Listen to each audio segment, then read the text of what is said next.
Hi friends, ఎన్నో రోజులైంది ఈ వీడియో తీసి. ఫుల్ వీడియో ఇప్పటికి కుదిరింది టైము. నేను కొత్తగా ఫ్రూట్స్ బిజినెస్ పెట్టాను. ఇప్పటికీ 20 రోజులైంది ఫ్రూట్స్ బిజినెస్ పెట్టి. ఆ ఫ్రూట్స్ బిజినెస్లో లోటుపాట్లు ఏమేమి వచ్చినాయి అనేది ఈ వీడియోలో పూర్తిగా తెలుసుకుందాం.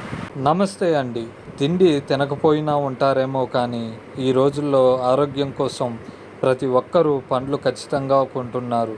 జ్వరం వచ్చినా పండ్లే, పండగ వచ్చినా పండ్లే. అందుకే చాలామందికి పండ్ల వ్యాపారం చేయాలనే ఆలోచన వస్తుంది.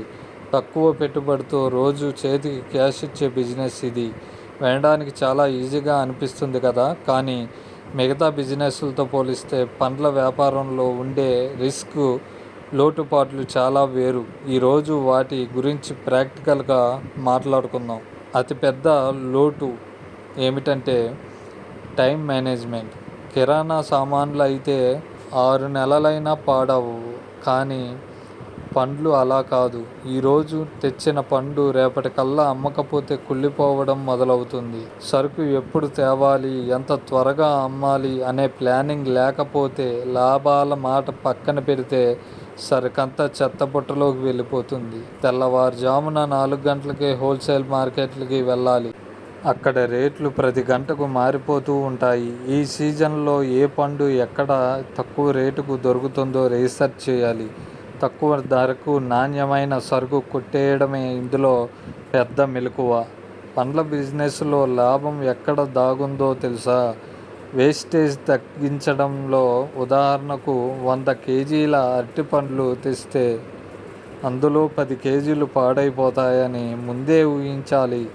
ఆ నష్టాన్ని మిగిలిన 90 కేజీల అమ్మకంలోనే కవర్ చేసుకునేలా ధర నిర్ణయించాలి. ఇదండి, చాలా చాలా కష్టపడ్డాను. ఈ 20 రోజులు లాభ నష్టాలు కొంచెం అటు ఇటుగా ఉండి, అంటే కొత్తగా కదా, వ్యాపారం అనగానే కొంచెం భయం వచ్చింది.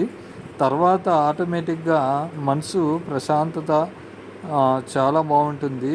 మీరు ఒక్కసారి వ్యాపారం పెట్టి చూడండి, తర్వాత దానికంతటా అదే ధైర్యం వస్తుంది.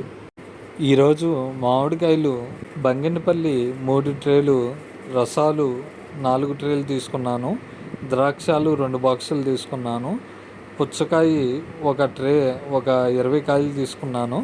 యాపిల్ ఒక బాక్స్ తీసుకున్నాను. ఇక అంతేనండి. ఈరోజు వ్యాపారం ఎలా జరిగిందనేది నెక్స్ట్ వీడియోలో చెబుతాను. చూస్తూనే ఉండండి ఈ ఓయి రాంబాబు ఛానల్ని.